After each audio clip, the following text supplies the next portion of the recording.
Yesterday, a French teacher was decapitated, literally beheaded, all for showing a caricature of the Prophet Mohammed. And that is insane. This is the teacher in question. His name was Samuel Paty, and his killer, I'm not going to try and pronounce his name, was only 18 years old. So on Friday, French officials said that he was killed near his school, where earlier this month he had shown his pupils cartoons of the Prophet Mohammed. Now, maybe you're wondering, why would he show them pictures of Mohammed? Because most people know it's offensive. Well, apparently, he was giving a lesson to his students on freedom of expression, and so he felt the need or the desire, I guess, to show them caricatures of Mohammed, which seems completely reasonable to me. I understand some people would still get upset about this, but he is teaching freedom of expression. That means that you are allowed to express or say or show things that others may get offended by as long as it is still protected by law.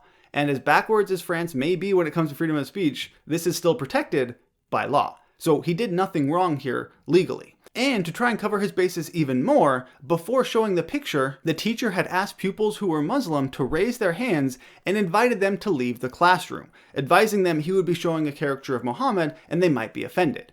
So he didn't just pop it up right on there on the screen. He said, I'm going to do this. If you're offended by it, by all means, leave the classroom because I don't want to hurt anybody. So he was being very careful about this. But I suppose it wasn't enough because parents were still upset about it. On a Twitter thread posted on October 9th, there was a parent who had a Muslim daughter in his class who said that the daughter was shocked and upset by the teacher's actions. And so the father urged Twitter users to complain to the authorities and get the teacher removed. Specifically, he said, this thug should not remain in the national education system, should no longer teach our children. He should go educate himself. Now, obviously, I am not going to conflate murdering someone with trying to get them fired. Those are two very different things, obviously. However, that doesn't make trying to get someone fired for showing a picture of Mohammed a good thing. This is absurd. The teacher was not a thug. He should not have been fired as a teacher. And the fact that it was gaining any steam whatsoever is also disturbing. Now, yes, again, that is not even the same level of killing someone. I'm not saying it is. But if we want to protect freedom of expression, it has to be protected in all cases, even if it's something that people might find offensive. Now, back to the story at hand. After the teacher was killed, the attacker fled a few miles away where he refused to surrender to the cops, all the while waving a knife in the air. So he was threatening cops who arrived on the scene. He would not put it down. He would not cooperate. And because cops were being threatened, they ended up shooting and killing him. Now, I have said previously, and I still agree to this, that any loss of life is a tragedy. However, if you murder someone and then threaten the police, your life is pretty much forfeit. It doesn't make it a good thing when you're shot, but it does mean that you are kind of a horrible person, and the world is better off without you. Now, maybe you disagree with me on that, maybe I'm going to get some hate, but I don't think this is the type of person who really should be part of a civilized society at all. So I'm not really upset that he got shot and killed, because again, he murdered someone and then resisted arrest and threatened cops. What other outcome could there have been? And this is not really an isolated incident. You see, just last month, there were 2 journalists who were stabbed for doing something very similar. And a few years ago, at that same magazine, 12 staff members were murdered after publishing cartoons mocking the Prophet Mohammed.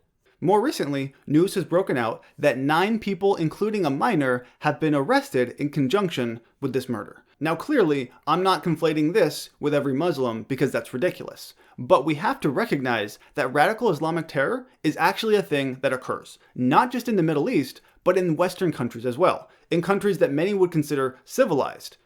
I have my doubts about France, but that's another topic. But things like this do happen, and they also lead to attacks on freedom of expression. Many people will say, oh, he shouldn't have done that in the first place because the teacher offended students and other people by showing a picture of Mohammed. But he was completely within his rights to do so. We shouldn't attack or diminish free speech because of our fears of what might happen as a result. Freedom of speech is paramount. It's very important. So much so that I very briefly, considered showing the picture of Mohammed in question. But apparently you can get killed for that sort of thing, and I didn't really feel the desire to do that. Nevertheless, if I wanted to, I should be able to because of freedom of speech. If you're offended, I'm sorry, but I'm still allowed to do that, and I should be allowed to do that. It shouldn't be a death sentence. This was a pretty dark topic, and I apologize for that. Hopefully in my next video I have something that's more uplifting. Thank you for watching, and I'll see you next time.